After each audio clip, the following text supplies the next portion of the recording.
And I mean, in many of the postmortems I've read, I guess, on the Sanders campaign, there were a couple factions, and one of the ones that your name often comes up with is one that wanted a more robust and a muscular approach in taking against Joe Biden. Is that some of the lessons based on that muscular approach that you were trying to advocate for that you think you'll bring to your politics in the future, and about how, like, in what ways does power actually work when trying to deal with a kind of a solidified establishment politics in terms of how you should criticize them? Oh my God, thank you so much for that question. You know, it is really hard, and this is something else I want people to wrap their minds around. There's something special and unique about our campaign. We were not just running to help Senator Sanders become the next president of the United States of America. We were running both a presidential campaign and pushing a movement. And those are two extraordinarily difficult things to do simultaneously. And the movement part, because movements can be unwieldy, movements require the whole notion that people will be independent in their thinking as they are building. And so you cannot necessarily control a movement as you are building it. There was no other campaign doing just that understanding that what was happening in 2016, what happened in 2020 was bigger than just one moment, one election cycle. So lessons to be learned is that the progressive movement needs to be more nimble.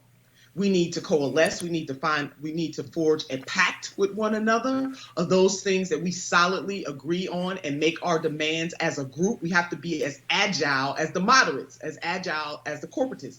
And we also need to understand a truth that Brother Frederick Douglass articulated in his time. It is still true today, and I'm sure generations before him said the same thing, which is power concedes nothing without a struggle. It concedes nothing without a demand. It never has, it never will. Now, I'm paraphrasing him, but that is true. And so the progressive movement, we must understand, although our ideas are the best, yes, I said that, they are the best. Some people may disagree, they're wrong. Our ideas are the best. You can have the best ideas, the best intentions. You can have moral clarity. You can have righteous indignation. You can have all of those things, but you must get the power.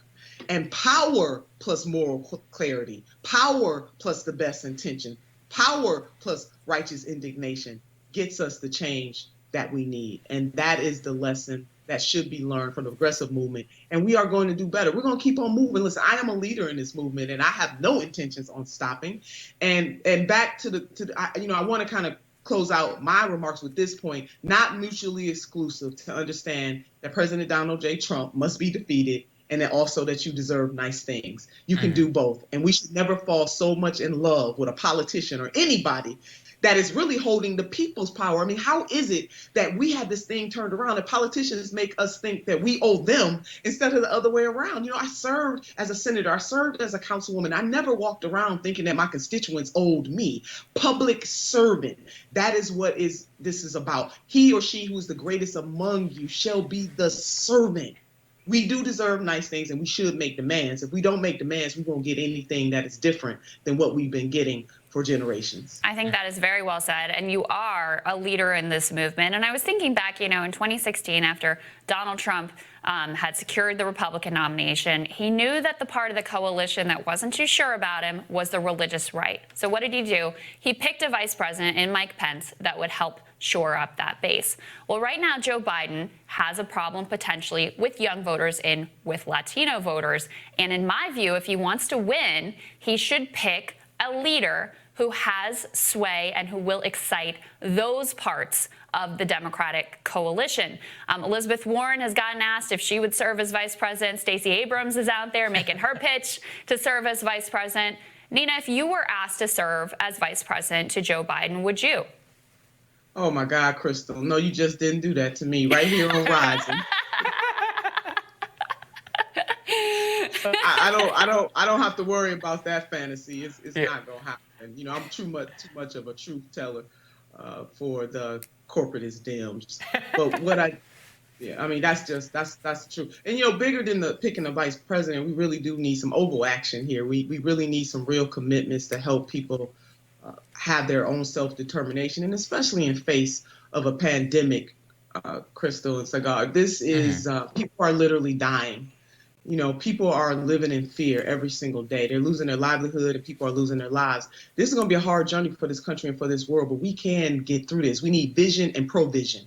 Vision and provision together will get us through this. And that is what should be expected of the Democratic nominee. And that is what should be expected from the next president of the United States of America. I want this Democratic Party to finally show, not just tell, not just whisper sweet nothings in folks' ears, but finally use the power of the people to do the right thing on behalf of the people. Crystal, oh my God, I'm going to get you for that one. I just You know I love you. Well, you may not be on the list, but to your point, if they want to win, you should be on the list, and that's my point. Well, thank you, Nina. Well, I'll say amen. Thank you. Great to see you, Nina. Appreciate Be well.